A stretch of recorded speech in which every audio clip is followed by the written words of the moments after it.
पहिले घनानंद सींची सुजान कही, बतिया अति प्यार पगी। अब लाए वियोग की लाए बलाए, बढ़ाए बिसास दगानी दगी। अखियाँ दुखियानी कुदानी परी, ना कहू लगे कौन घरी सू लगी। मति दौरी थकी ना लहे ठिक ठोर, अमोही के मोह मिठा मठगी। अब इसकी व्याख्या है, कभी प्रिय ने आनंद की वृष्टि करके और उस वृष्टि के जल से चातुर्य पूर्वक सिक्त करके अत्यंत प्यार से पगी बातें की। मतलब वो अपने संयोग की बातें बता रहा, जब अपनी प्रेमिका के साथ ही पहले तो उसने बहुत अच्छे से बात की, बहुत अच्छे आनंद की वर्षा की उसके ऊपर, प्यार से बात की और उसके मन को मोह लिया।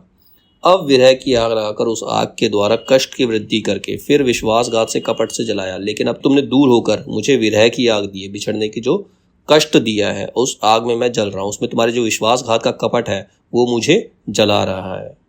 उधर दुखियां आंखों को घुटे वैसी पड़ी हुई हैं कि वे कहीं लगती ही नहीं, और मेरी आंखें इतनी दुखी हैं किसी और चीज़ को वो देखना ही नहीं चाहती, उन्हें किसी और को देखना सुहाता ही नहीं है। एक ऐसी घड़ी आ लगी है कि ना तो प्रिय ही अनुकूल है, ना ही अपना अपनी आंखें ही। एक तो प्रिय ने धोखा दिया, वो चली गई, और दूसरा उसकी आंखें सिर्फ उसे ही देखना चाहती है, ना तो अपनी आंखें साथ दे रही है, ना प्रिय साथ दे रही है।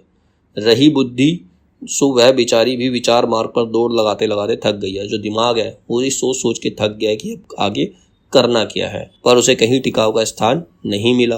अमोही प्रिय के मोह के मिठास, अमोही मतलब वो जो प्रिय है वो तो अमोही है, मतलब उसे कोई प्रेम नहीं था मुझसे, वो तो चली गई, लेकिन उसके मोह के मिठास से मुझे ऐसा ठगा कि मिठास में के व्याप्त होने से उसे अपनी सोचने विचारने की वृत्ति ही त्याग दी है। तो इस मतलब उसने इस प्रकार से मुझे ठगा है कि मेरे सोचने समझने की सारी शक्ति जो है वो खत्म हो चुकी है, कुछ भी समझ नहीं आता, ना बुद्धि काम कर रही है, ना आंखें साथ दे रही है, ना ही वो प्रेमी का साथ दे रही है।